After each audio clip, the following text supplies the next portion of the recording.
it's not just African Americans up in arms. I think that all progressive Americans up in arms, white, brown, yellow, Asian. Spike Lee, among many others in our nation's capital, speaking out exclusively to RFL's Dominic Carter about Reverend Sharpton's Justice for All rally, why Lee says it's a day that he and his daughter weren't going to miss. We're also hearing from Eric Garner's widow and Michael Brown's father what they say justice looks like to them. And it's been 2 years since a gunman claimed the lives of 26 children and educators at Sandy Hook Elementary School in Connecticut. How much progress has the country made when it comes to gun control or not? And what still needs to be done?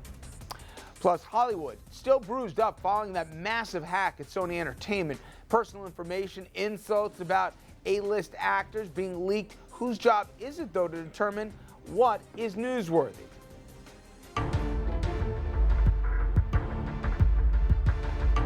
Evening, everybody, and welcome to RFL. I'm Richard French. Thank you so much for joining us. If you're with us this weekend, RFL had a special live presentation because protests, as we've seen here in the aftermath of both Ferguson and also the Garner case, well, they sprouted up just about everywhere, and the nation's capital was no exception. Protesters took to the streets, both in D.C. and nationwide this past weekend. They stormed the Capitol in particular as Reverend Al Sharpton kicked off his National Action Network's Justice for All March. More than 10,000 people or so took to the mall here to speak out against the grand jury's decision, not just in Ferguson, Missouri, but in Staten Island as well. In both cases, we know black men unarmed were killed at the hands of a police officer, but that might be where the consensus ends in terms of not only what justice is, but also where we need to go from here, ergo the dialogue.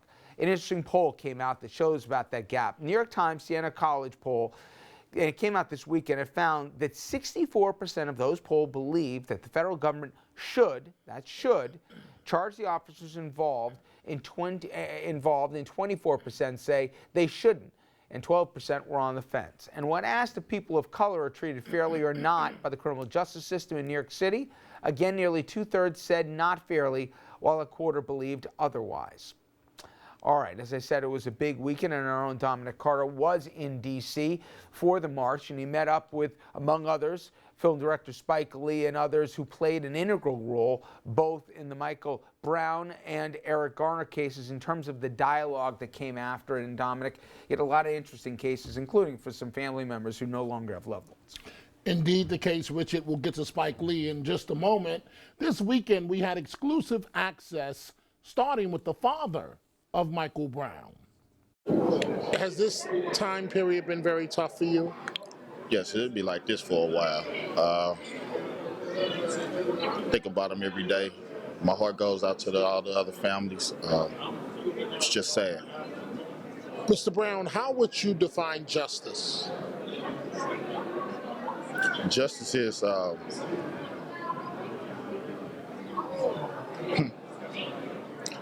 justice is just getting free rights, man. For my son, for, like I say, for all the rest of the families, just getting things done in the right way. Mr. Brown, you're very sad. I can tell you're very sad. Yeah, I've been like this since day one, since August 9, 2014. It'd be a while before I get any comfort. Final question, Mr. Brown. How did you find out about this tragic situation? With my son, I had a phone call. Someone made a phone call to me and let me know what the situation was. And I just rushed to the scene. That's all I could do, just rush to the scene. And just hope. You arrived at the scene, I mean, I don't mean to sound insensitive. You arrived at the scene while your son was still there? Yes. My son was laying on the ground for 4.5 hours. Thank you. I was okay last night, but I guess seeing the outpour of love and support, you know, for not only my husband, but for all the young men that have been victims of this police brutality, my emotions are starting to well up on me now. So I'm just trying to keep it cool so I don't break down, you know. What is your message to the public? Justice for my husband. be held accountable for what you did. You know, you want to apologize, but you're not sorry. You have no remorse. You feel like what you did was right. You feel like what you did was okay. So I always have a saying, you can't repent and repeat. And he's have repeated this a couple of times. It's not the first time. Thousands of people are here today from all over America to support you. Describe what that feels like. It's overwhelming. I knew my husband was loved by a lot of people, myself, my children, my family, but I never in a million years thought that I would get so much love and support from the nation. Why is your voice cracked? Because I'm about to cry. It's an emotional day. Counselor, Yeah. what is this day all about? This is a day about accountability and transparency in the criminal justice process. It's about saying no to grand juries that don't indict, to prosecutors who don't get involved, who don't do the right thing and get indictments in these kind of cases. It's about saying enough is enough. Eric Garner, before he died, had his hands up and he was saying enough is enough. He's a metaphor for this whole movement. This stops today. It stops today. And what we say today is that this stops today. Counselor, how do you feel here in D.C. today? Lots of people here. You're on the front line with the Garner family. Black life matters, all life matters. That is the message. We all count in God's eyes, and we're all Americans. Finally, Mrs. Garner, you're now a public figure, whether you want to be or not. People recognize you all across America. How tough is this struggle for you? It's tough. Sometimes I don't even want to come out my house. I can't go to the supermarket. I can't go anywhere without, not that I don't appreciate the condolences, but for the cause, but the action itself is what makes me, you know, feel sad and everything, because he didn't deserve to die like that. Now, Richard, now we turn to Spike Lee. It was the director's movie that was very similar to the Eric Garner chokehold case on Staten Island.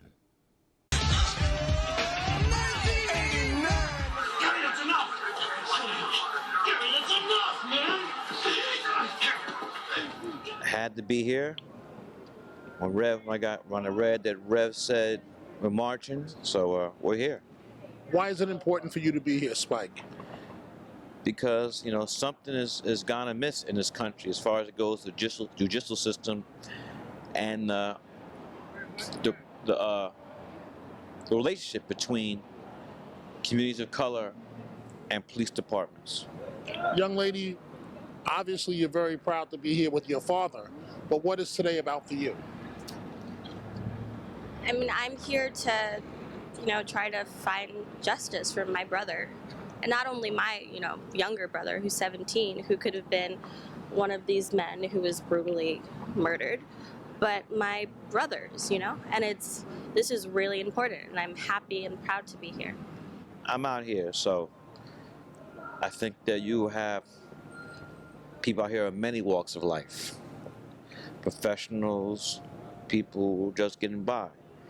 So I also like to say this is also going to be very diverse. So it's not just African Americans up in arms. I think that all progressive Americans up in arms. White, brown, yellow, Asian, we're all up in arms. All young people protesting all across this country, all over the world. Because what is happening. What is your message to America today? Well, I'm going to use two words I've used in a lot of my films. Wake up. Wake up. Wake up. And Wake up. finally, Spike, you basically told the story of Eric Garner 20 years ago. Well, here's the story. When I did the film Do the Right Thing, and you had the NYPD choke called Ray Rahim, the character called Ray Rahim, that was based upon NYPD choke of Michael Stewart. So I did it based on Michael Stewart, and then when I saw Ramsey Orta's videotape, I said, this is the same as the film. So on my social media, I've cut together both of the strangleholds with the fictional character Ray Rahim, based upon NYPD stranglehold of Michael Stewart and what happened in Staten Island. Mr. Gregory, you are a living legend. Why are you here tonight? Well, I have to be here. You know, this is all of us. When you say you have to be here, what do you mean by that, Mr. Gregory? I know you asking this for the people out there. I know you know already. A black man with 10 PhDs, $10 billion in the bank, the same thing can happen to you.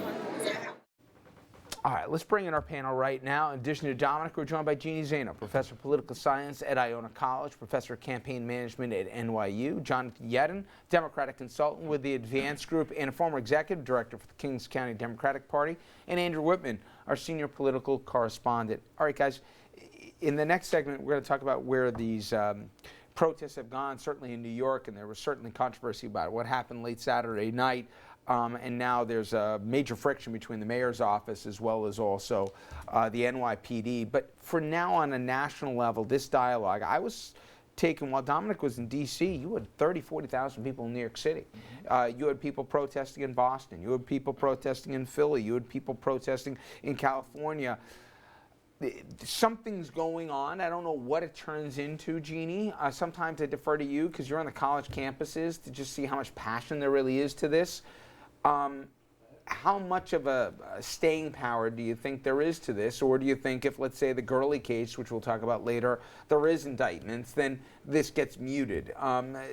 Does this have staying power, do you think? You know, I think it does have staying power, but I think it's really going to depend on what happens at the national level. And that's where I think the big questions really lie, because of course it has to be addressed on the local level as well. But, you know, the fact that they were in Washington, D.C. is really important because that's where so much of this needs to be addressed.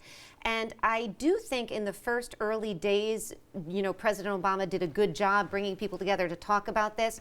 But I think it's going to be important to see what happens with Loretta Lynch's nomination and then how they go forward in terms of concrete changes. Because, you know, for all the protests, the real question is what are the concrete, boring changes to talk about that are going to be made to make sure these kinds of things don't happen again. And I don't think we have a good sense of that yet, particularly given we're going to face a new Congress. And I'm not sure the protesters know what changes they would seek. Yep. If you offered the protesters one or two concrete solutions or policy changes, I'm not sure that they would necessarily be named, or that you wouldn't get a list of 100 if you went through the crowd, or more than that. And I think that's one of the difficulties. We saw this with Occupy, which was a movement that didn't seem to have a singular voice and couldn't advocate for specific changes. And it was something people could there. agree about, but they couldn't agree what to do with. And I think you have a similar problem here with the demonstrators. Because it's funny, you look at the mayor, right? De Blasio, for all of the progressive plank that he ran on, he appointed Bratton, who was the father of broken windows and community policing, and he has said that he still believes that it has a viable place in policing. So where is that line? I know there's going to be training or retraining at police departments across the country, but is there going to be a satisfactory policy that really changes this or not?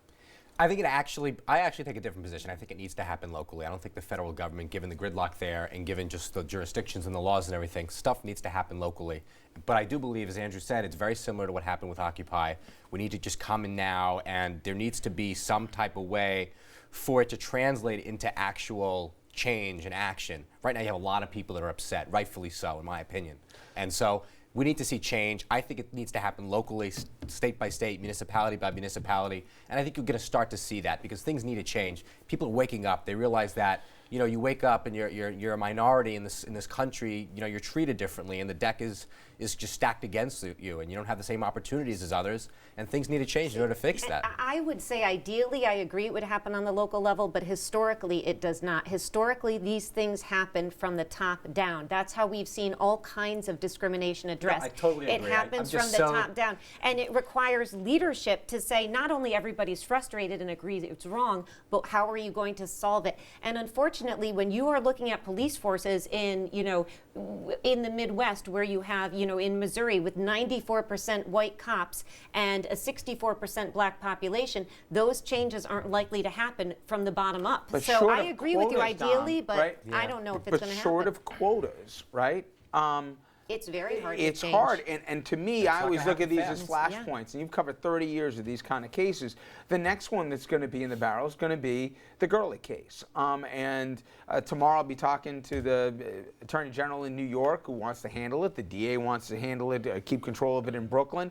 At the end of the day, if there's an indictment, it'll bring the temperature down a little bit, but it's still going to be there.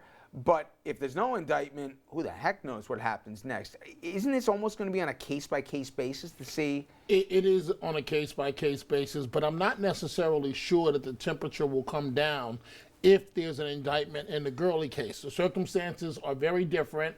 You have a newly elected, the second African-American district attorney in the state of New York. And so Ken Thompson has shown already in his relatively short time in office that he's not afraid to take on the issue of alleged police brutality. So we'll see. Dominic, you've been with the protesters in New York and in Washington. Have you gotten a sense from them as to whether there were specific points that they wanted addressed, any specific policy remedies? Excellent question. They just want answers. But I got to tell you, having done these stories for 30 years, I have never seen a movement, if you will, grow this large and such a diverse movement.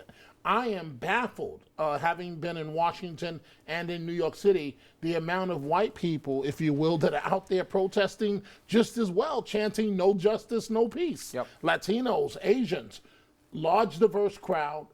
Thus far it's been very peaceful. Hopefully it'll stay that way. Their goal is to keep the pressure up, and so far, based on that definition, they have been successful. Well, it's been peaceful in the main, but there has been exceptions, and we saw that late Saturday night in New York City. We're going to talk about that because largely there's been a hands-off approach by the NYPD as it relates to letting these protests play out. I'm not so sure that same approach will continue after what we saw Saturday night. I'll tell you about that story when we come back from the break and talk about the friction between the NYPD and the current mayor of New York City. But again, a reminder, tomorrow night on RFL, we'll be sitting down with the Attorney General. One-on-one conversation I'll have with Eric Schneiderman. He says that there is a change that should take place when these kind of cases take place, and that is they should be handled by him, the Attorney General. We already know at least one DA in New York City doesn't see it that way. We'll talk about going forward how that may change. All right, when we come back from the break here, a look at this debate here that is the police community relations of all people. Colonel Dolan weighing in with an editorial asking both sides to cooperate and saying the police may be unfairly maligned. We'll talk about that and much more after this. We need everybody to be treated the same. Sorry. The pain is just too great. It's just not okay. We have to stand up. We have to speak up. It's not staying quiet is not acceptable. We must speak. We must stand up. We must support one another. We obey the land, we pay our taxes, we are American citizens, we do the right thing.